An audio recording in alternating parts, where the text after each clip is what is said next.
ఎప్పుడైనా అస్తమాను cell phone మీద కూర్చుంటున్నా, లేదా అస్తమాను సెల్ ఫోన్ల మీద కూర్చున్నప్పుడు చాటుగా ఉండాలని ప్రయత్నం చేస్తున్నా, ఎవరికి కనిపించకుండా ఒంటరిగా కూర్చోవాలని ప్రయత్నం చేస్తున్నా, ప్రియ సహోదరి సహోదరులు వినండి, ఎంతో కొంత నువ్వు సైతాను చేతిలో బందీవయ్యావు.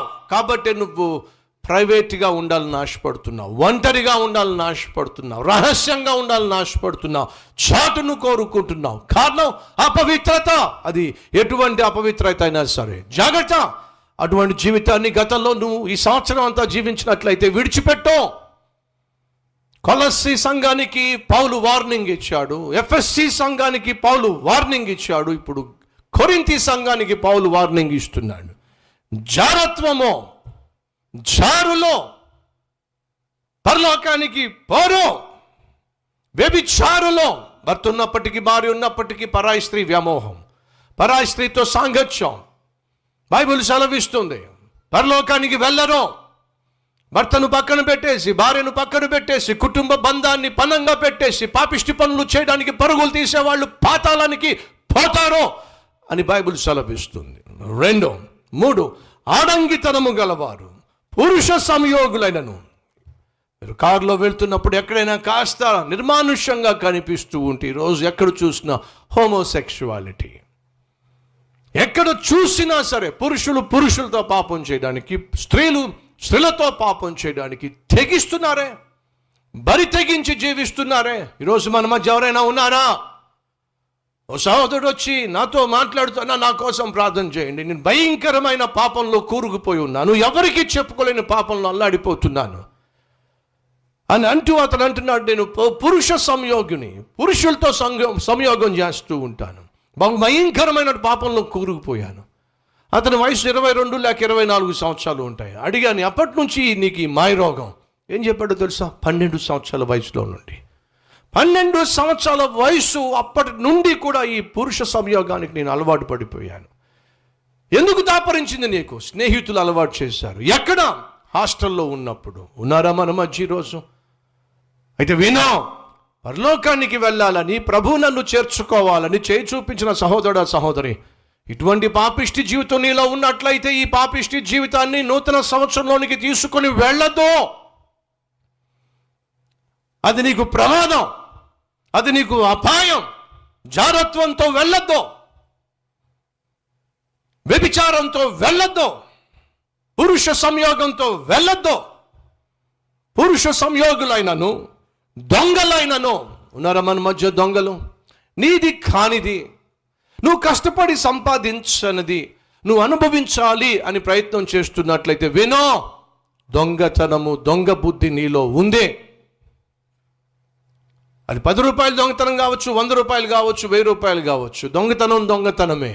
ఈరోజు మనలో ఎవరైనా మీరు కష్టపడి సంపాదించనిది, మీకు చెందనిది ఏదైనా సరే, మీరు ఆఫీస్లో కావచ్చు, పనిచేస్తున్న కంపెనీలో కావచ్చు, పక్కింటి వారిది కావచ్చు, పొరుగింటి వారిది కావచ్చు, ఏదైనా సరే నువ్వు వారికి తెలియకుండా దోచుకున్నట్లయితే వినో, పరలోకానికి వెళ్ళకుండా అది నీకు అడ్డుపడుతుంది అనే విషయం మర్చిపోవద్దు. సేవలో పాల్పంచుకుంటున్నప్పుడు, సంఘంలో పాల్పంచుకుంటున్నప్పుడు, కానుకలు కౌంట్ చేస్తున్నప్పుడు దయచేసి వినండి. ఈరోజు ఎవరెవరు ఈ వాక్యం వింటున్నారో సంఘంలో పెద్దలుగా ఉండుండొచ్చు, కానుకలు కౌంట్ చేసేటటువంటి వారిలో ఉండుండొచ్చు, కానుకలు పట్టేటటువంటి వారిగా ఉండుండొచ్చు. వినండి, దేవుని సొమ్మును దగా చేస్తే వినో, దరిద్రుడు అయిపోతావు, దౌర్భాగ్యుడు అయిపోతావు. ఆ పరిస్థితి నీకు రాకుండా ఉండాలంటే పాత సంవత్సరంలో పాత జీవితాన్ని విడిచిపెట్టి నూతన సంవత్సరంలో నూతన వ్యక్తిగా వెళ్ళే ప్రయత్నం చేయాల్సిందిగా కోరుతున్నాను. జారత్వం చేసేవాళ్ళు, వ్యభిచారం చేసేవాళ్ళు, పురుష సంయోగులు, దొంగలు, లోభులు అనగా ధనాపేక్ష కలిగిన వాళ్ళు, త్రాగుబోతులు, వృద్ధస్తమాను త్రాగుడు త్రాగుడు త్రాగుడు, దూషకులు, నోరు తెరిస్తే చాలు ఎవరో ఒకరిని దూషించాలి, ఎవరో ఒకరిని మాటలతో గాయపరచాలి, ఎవరో ఒకరిని మాటలతో నొప్పించాలి. ఈరోజు మనలో ఎవరైనా ఉన్నారా త్రాగుబోతులు? వృద్ధస్తమాను త్రాగుడుతోనే తమ దినాన్ని గడిపే వాళ్ళు, సంపాదించిందంతా త్రాగుడికి, లేక వ్యభిచారానికి, లేకపోతే పాపిష్టి పనులకు ఖర్చు పెట్టే వాళ్ళు ఉన్నారా? అయితే వినో, నువ్వు నూతన సంవత్సరంలోకి వీటిని పట్టుకెళ్ళినట్లయితే ఈ సంవత్సరంలో నువ్వు అనుభవించిన ఆ దరిద్రం, ఈ సంవత్సరంలో నువ్వు అనుభవించిన ఆ కంపు నూతన సంవత్సరంలో కూడా నువ్వు అనుభవించాల్సి వస్తుంది. కాబట్టి ప్రభు సెలవిస్తున్నాడు, విడిచిపెట్టేసే వీటన్నిటినీ కూడా. దొంగతనము వద్దు, త్రాగుబోతుతనము విడిచిపెట్టో, దూషించే తత్వము మానేసే, దోచుకునేవారు. ఈ రోజుల్లో అతి విలువైనది ఏంటో తెలుసా? మనస్సు. అబ్బాయిలేమో అమ్మాయిలు మనసులు దోచుకుంటున్నారు, అమ్మాయిలేమో అబ్బాయిలు మనసులు దోచుకుంటున్నారు. పెళ్లి కాక మునిపే మనసులు దోచేసుకోవడం, ఆ తర్వాత మోసం చేయటం, ఆ తర్వాత దగా చేయటం, ఒకరిని ఒకరు వాడుకోవడం. ఏమిటండి ఇది? అన్యాయంగా దోచుకోవడం, అక్రమముగా దోచుకోవడం, పరాయి వారిది, పొరుగు వారిది, నీది కాని దాన్ని దోచుకోవడం.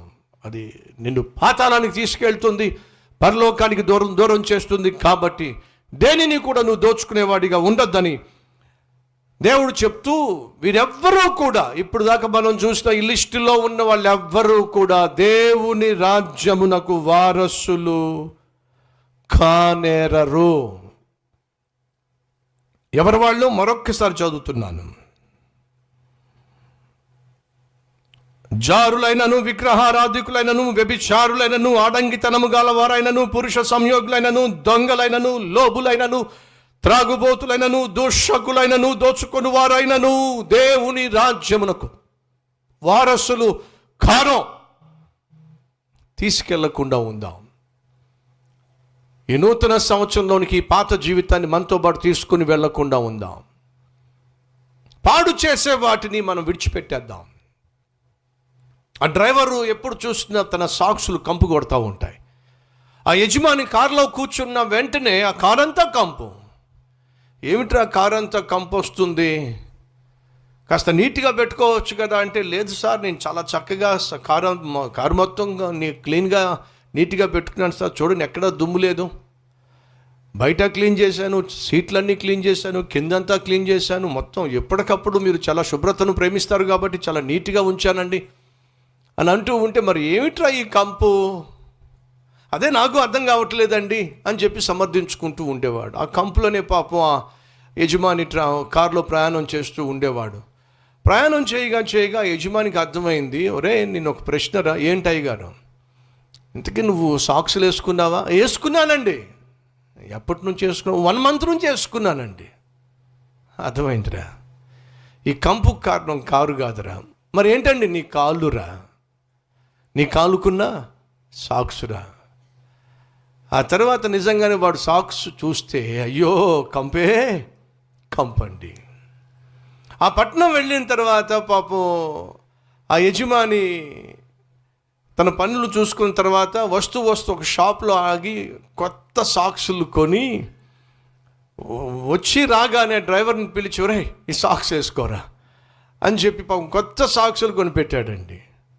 ఆ కొత్త సాక్సులు చూసినటువంటి ఆ డ్రైవర్ ఎంత సంతోషించి, అయ్యా ఎంత ప్రేమ అయ్యా నా మీద మీకు అని చెప్పి, వాస్తవంగా వాడి మీద ప్రేమ పక్కన పెట్టండి, వాడు కంపు భరించలేక చైనా దేశానికి ఆయా సందర్భాల్లో మన కల్వరి టెంపుల్కి సంబంధించిన LED స్క్రీన్స్ కానివ్వండి, లేకపోతే ఇతరవి కానివ్వండి, కొనడానికి వెళ్ళినప్పుడు నాతో పాటు మన టెంపుల్లో ఉన్నటువంటి నమ్మకమైన సేవకులను కూడా తీసుకుని వెళ్తూ ఉండేవాడిని. ఆ చైనాలో నేను కారులో కూర్చున్నప్పుడు గైడ్ చేసేటటువంటి వ్యక్తి కూడా పక్కన కారులో కూర్చొని ఎక్స్ప్లెయిన్ చేస్తూ ఉంటాం. మరి ఏమిటో కానీ భయంకరమైన కంపు వస్తుంది వాళ్ళ నోట్లో నుంచి. ఎలా తట్టుకోవాలో అర్థమయ్యేది కాదు. వాడు నోరు తెరిచాడంటే ఇటుపక్క చూడుస్తూ ఉండాలి, వాడు అటు మాట్లాడితే మనం ఇటు చూస్తూ ఉండాలి. ఎలా భరించగలను ఆలోచన చేసి నాకు ఒక మంచి ఆలోచన వచ్చింది. మరుసటి రోజు వాడు వచ్చిన వెంటనే నా పాకెట్లో నుంచి పెప్పర్మెంట్ చాక్లెట్ తీసి వాడికి ఇచ్చి తిన్నా అన్న అని చెప్పనేవాడిని. ఓ థ్యాంక్ యూ అన్నట్టు, నీ ముఖం నీ మీద ప్రేమతో కాదురా, నీ కంపు భరించలేక ఈ పెప్పర్మెంట్ తీసుకొచ్చి నీకు ఇస్తాను లోపల అనుకునేవాడిని, బయట చెప్తే బాగుంటుంది ఏమిటండి. సో ఎందుకు వాడికి పెప్పర్మెంట్ ఇస్తున్నానయ్యా అంటే వాడు కంపు భరించలేక. ఈ యజమాని పాపం కంపు భరించలేక, వాడు ఆ కంపులో జీవించడం ఇష్టం లేక చక్కని సాక్స్ కొన్నాడండి. వాడు చక్కగా సాక్స్ వేసుకున్నాడండి. అమ్మయ్య ప్రశాంతంగా ఈరోజు కారులో అలసిపోయి నేను పడుకోవచ్చులే అని చెప్పి ఆ యజమాని చక్కగా వచ్చి వెనకాల కూర్చున్నాడండి. ఆ డ్రైవర్ కారు తోలుతూ ఉంటే మళ్ళీ కంపే. ఇదేమిటి మళ్ళీ కంపు వస్తుంది, ఒరే నేను నీకు కొత్త సాక్స్ ఇచ్చా కదా, ఇచ్చారండి. మరి నువ్వు వేసుకున్నావా? వేసుకున్నానండి. మరి కొత్త సాక్స్ వేసుకుంటే స్మెల్ వస్తుంది ఏమిట్రా? మీరు ఇచ్చినట్టుగానే కొత్త సాక్స్ ఇచ్చినట్టుగా వేసుకున్నానండి. మళ్ళీ ఇంతకీ పాత సాక్స్ ఏం చేసావురా? జేబులో పెట్టుకున్నానండి. ఎక్కడ పెట్టుకున్నాడట? జేబులో పెట్టుకున్నాడట. కూడా పట్టుకెళ్తున్నాడు. పట్టుకెళ్ళకండి. నీ జీవితాన్ని కంపుగా మార్చేసిన, నీకు నెమ్మది లేకుండా చేసిన, నీ కుటుంబంలో శాంతి సమాధానం లేకుండా చేసిన, ప్రేమ అనురాగము ఆప్యాయత ఆత్మీయత లేకుండా చేసిన, పరిశుద్ధత లేకుండా ప్రశాంతత లేకుండా చేసిన పాపిష్టి వేటిని కూడా నూతన సంవత్సరంలోకి పట్టుకెళ్ళకండి. ప్రియ సహోదరి సహోదరులు, విడిచిపెట్టేసేయండి. ఎందుకని? దేవుడు నీ పట్ల నా పట్ల ఉన్నతమైన తలంపులు, ఉన్నతమైన ఆలోచనలు, ఉన్నతమైన ఉద్దేశాలు ఆయన కలిగి ఉన్నాడు. ఆ ఉన్నతమైన తలంపులు ఉద్దేశాలు ఆయన మనకు అనుగ్రహించాలి అంటే ఏం చేయాలో తెలుసా? పాత వాటిని రోత వాటిని విడిచిపెట్టి